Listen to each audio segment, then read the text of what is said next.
Good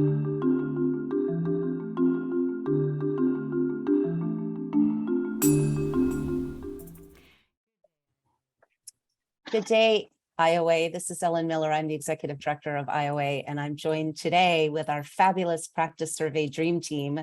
This group of 4 has handled the last 4 practice surveys that we've done here at IOA. And so I'm excited to welcome Mary Rowe, Hector Escalante, Jen Schneider, and Tim Hedeen to our Hey, Good Day IOA programming. This report is done every 4 years, and we just finished in 2022 capturing data from 2021, and the team has been hard at work analyzing the results. And today we're here just to give you a little brief preview, but it's pretty exciting work. One thing I do want to flag for the group is this is the first practice survey that has separated practice issues from the compensation issues. So next year we'll be doing this again and we'll be focused on comp, but for this year, we're excited to learn about what 2021 data tells us. And so with that brief introduction, why don't we just start it off? Tim, tell us what just stood out for you. Well, here in the lab, we've been researching things, and what we found is that among full-time ombuds, mind you, we surveyed a broad population across sectors, but across sectors, asking full-time service ombuds what their constituency size was and their caseload. We tend to draw a bell curve, and we leave the middle 50%. The important numbers I'd like you to know would be that 5,500 to 45,000 would be the constituency size, number of folks who might access ombud services. The median, smack in the middle, 20,000. The case numbers, if you're curious, the 25th percentile sees about 125 cases a year. The 75th percentile toward the upper edge, 389 cases a year. The median, 220. Again, that's across sectors for only full-time ombuds. I encourage you to read the report for more details. Thanks, Tim, in the lab, and appreciate the lab coat that you've got on. So Mary, what stood out for you as you're looking, especially your lens, looking at most significant cases? Well, I've been asking the ombuds that I listen to and meet with, 4 or 5 of them every week around the year, and I keep being asked 3 questions. One of them is, Mary, I've had a really kind of a tough year. Has anybody else had a tough year? Did you learn anything about that? And the second would be, Mary, I really hope my constituents know that I'm working hard and that I care about them. And how would they know? Because we keep confidentiality. And the third builds on it is, how does my boss know that I'm adding value? Is there anything in the survey that will help me with those questions? So yes, anybody who knows me knows that I have been very interested indeed about the most serious cases that organizational ombuds get. And the survey data this time shows that organizational ombuds are getting very important issues, very serious issues, that the issues and the cases are getting across maybe 5 or 6 different parameters, much more complex. Ombuds are dealing with multi-generation or multi-gender or multi-ethnic or multi-rules. Some ombuds have cases where there are 2 or 3 different sets of rules or norms that obtain in the case.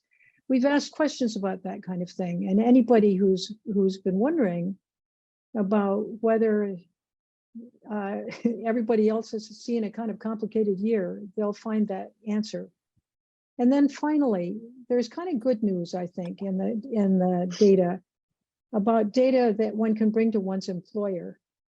There's quite a lot about ombuds achievements, and I think any organizational ombuds looking at the list of achievements might think, aha, oh yeah, I did that. That's very interesting. There's a lot about methods, how we did it with the most serious cases. What did we do with those data? Did we sit on it, which everybody's always worried about, or did we do something? How did we do that? The survey has incredibly interesting data about that question.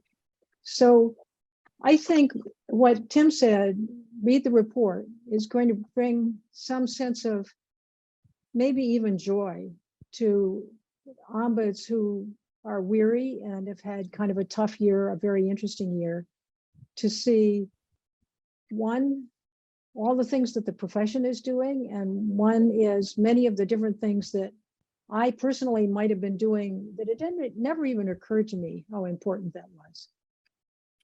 Terrific. Thanks, Mary. And Hector, from your lens, what are you seeing? Yeah, well, first I want to acknowledge that I'm the newbie here. I'm the little fish swimming in the pond with the big fish here with these folks. And one of the things that really stood out to me is just the story that the data is telling. And you know, the whole purpose of data is it informs us in some way. And in our case, it informs us on the practice of the ombuds. And one of the questions I've been asking and just really noodling in my mind is this idea of the ombuds role and how it's evolving and has evolved over the last 2.5, 3 years with the social and racial reckoning that our country has gone through. And one of the things that I think is really interesting that the data shows is that more ombuds are dealing with DEIB types of issues. And that might have always been the case, but there's a specific question around disrespectful treatment or exclusion based on distrust, contempt, or polarization based on social identity. And while it doesn't clearly say DEIB, that's just a whole bunch of story right there around what ombuds are doing and how DEI work and ombuds work is parallel, crosses over, is similar but different. And what are those differences? What are the similarities? Is the ombuds role changing? And there's a little bit of data about who the ombuds reports to. Now we're putting in DEI leaders as part of the compliance piece. So there's an end right now where new ombuds are being placed under the umbrella of DEIB. And I think that's an interesting and new trend for me. And to me, it's just fascinating what the survey is showing us in the story it's telling. And yeah, and take the survey next year because it really helps us to dig into these stories. Terrific. Thanks, Hector. And Jen, from your lens, what are you seeing? What stood out? Well, first, just with Tim's caseload numbers, I'm thinking that I can use it to go try to get some help. But that's personal, but there are some very practical elements, some of the information that I do think can be really helpful in just thinking about the way we structure our work.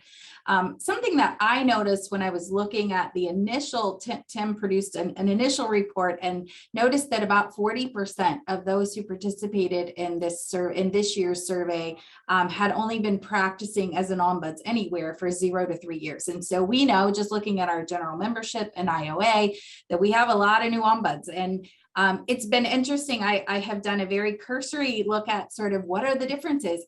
Does practice evolve? Does it change the longer we're in our roles? And the truth is there aren't very many differences. It was less compelling than I had actually hoped. But I looked at a group of those who had practiced 11 years or more and those who had practiced 0 to 3 years. There were some differences. For example, I think newer ombuds I'm trying to not use the terms older and younger. Newer ombuds seem to be doing less mediation.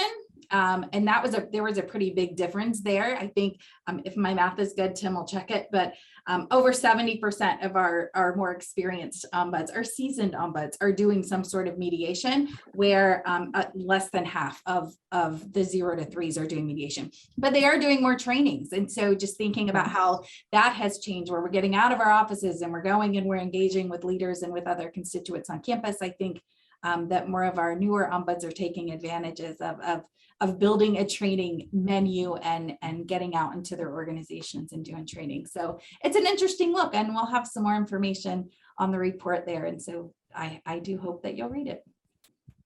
Well, this is fascinating, and looking at all one document and one data set through 4 different lenses is I'm hoping that people who watch this will read it and also recognize that there's huge stories in this data and huge takeaways for us to be able to share in our organizations, to tell the story of the value of your office, to be able to maybe change your practice a little bit comparatively to what others are doing. You know, it really has implications from the field and the sector and for you ombuds individually in your practices. So Our sincere thanks to this fabulous team. It takes a huge amount of effort and time and thought. I mean, I've been talking to this group for several months now. So when you see the report in the next few months, you know, please have a chance. First of all, please read it, but please also thank them. It's a huge lift and it's a huge service to the profession. So thanks to all of you for being here with me, and thanks for all the good work that you're doing. And we're excited to read it. And Any thanks other- to everybody who took Thanks the for having survey. us. Yeah. Yes. Yeah. Thanks for taking the survey this past year. Thanks for taking the survey next year. That's right. That's right. And do we have a sense early spring is when we're going to launch it so that we have Generally, the data? February, March, put it in your calendars. Next year's the compensation only survey should go quick. And with that data, history shows many ombuds are able to leverage new resources, perhaps even raises with those benchmarks. We only have benchmarks if we have data. Absolutely. So hopefully everybody will participate. And if not, the 5 of us will track you down. There we So go. thanks, everybody. Have a great day. And we'll see you on the next Good Day IOA.